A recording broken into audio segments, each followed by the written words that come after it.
Alleluia, Alleluia. Whoever loves me will keep my word, and my Father will love him, and we will come to him. Alleluia, Alleluia. The Lord be with you. And with your A spirit. proclamation of the Holy Gospel according to Matthew. Glory to you, Lord. Jesus said to his disciples, "Not everyone who says to me, 'Lord, Lord,' will enter the kingdom of heaven, but only the one who does the will of my Father in heaven. Many will say to me on that day, 'Lord, Lord, did we not prophesy in your name? Did we not drive out demons in your name? Did we not do mighty deeds in your name?' Then I will declare to them solemnly, 'I never knew you. Depart from me, you evildoers.' Everyone who listens to these words of mine and acts on them will be like a wise man who built his house on rock. The rain fell, the floods came, and the winds blew and buffeted the house, but it did not collapse. It had been set solidly on rock.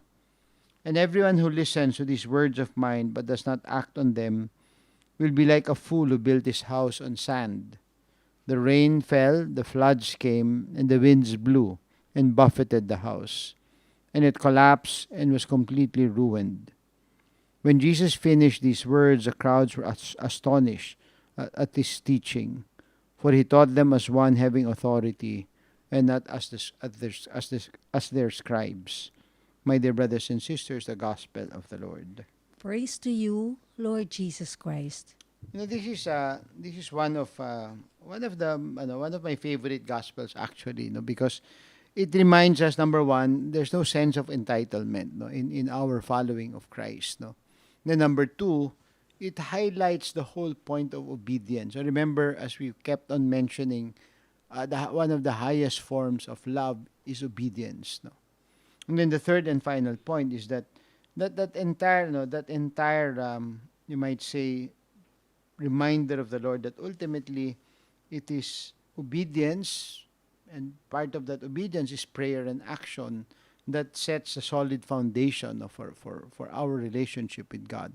So these three things to reflect on. Now, first, about the sense of entitlement. Now, you see here very clear, the Lord said that, no, we prophesied in your name, we drove out demons, we did mighty deeds in your name, and at the end of it all, the Lord says, "No, no, I do not know you." No, and then it says the only important thing is obedience. No, I remember just to show you a very concrete example of this. No, Father Joe Blanco. No, for those who know Father Joe Blanco, a Jesuit, he's in a sense the father of active nonviolence in the Philippines. No, and Father Joe Blanco was one of those very committed to social justice. No, I remember during I think during the first year of our novitiate, no, because that was the year that I entered in 1983, May of 1983. And our first 8-day retreat as Jesuit novices was with Father Joe Blanco. And we started on August 21, 1983. That's why I remember distinctly. No? And Father Joe Blanco told us something that forever, no, was planted in my mind. No? Because the charism of the Jesuits is obedience. No? And obedience to the corporate mission, no? And therefore, the provincial assigning you to mission lies at the heart of being a Jesuit, no?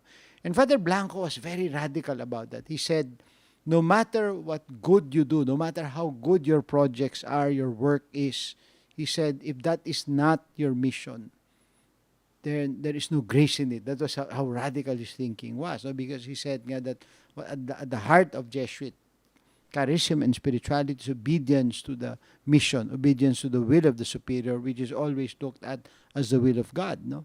So I think the Lord is saying the same, no? There's no sense of entitlement, not because you do good things, immediately brownies in heaven, so to speak, no? But it is obedience, no?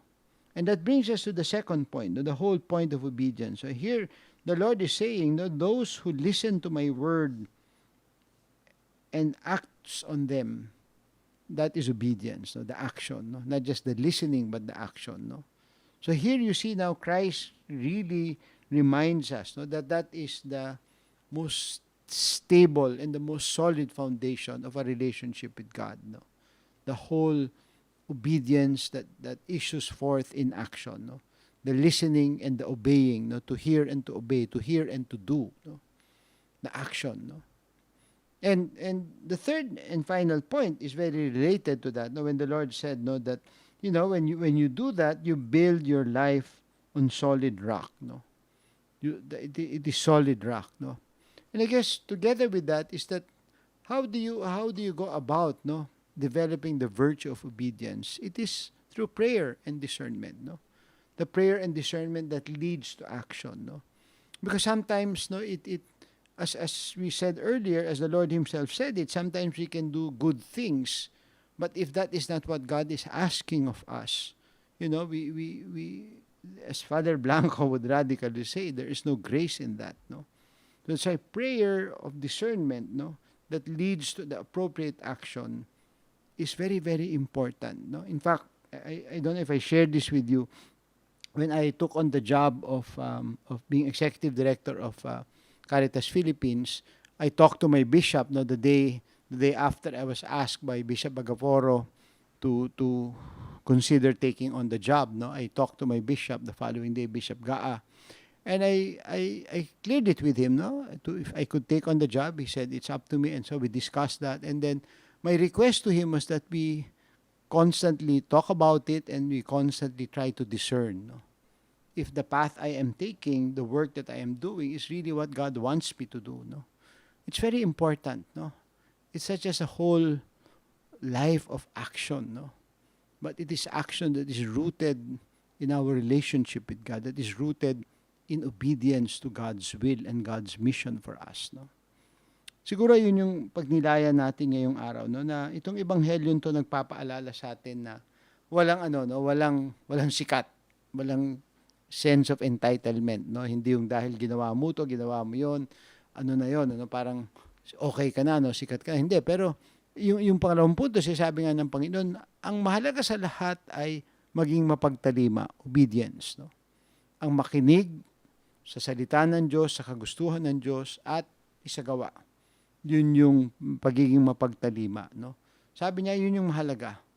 At makikita rin natin na itong pagiging mapagtalima ay kailangan merong isang malalim na buhay panalangin. Dahil buhay pangingilatis at buhay panalangin, yun ang masasabi natin isang pundasyon, na napakatatag, no. At doon magsisimula lahat ng tamang gawa, no. Kaya nga mahalaga na makita natin ito, no, na hindi lahat ng bagay na ginagawa natin dahil mabuti, dahil maayos, ay hindi yun ang gusto ipagawa sa atin ng Diyos, ano. Mahalaga na gagawa tayo ng mabuti, pero yun ba ang hinihingi ng Diyos sa atin, no? Kasi pwedeng gawa tayo ng mabuti, pero iba ang misyon natin, no? Mahalaga sa lahat na nakaugat tayo sa misyon. At yun ay malalaman lang natin sa pamamagitan ng panalangin, pangingilatis, at pagiging mapagtalima.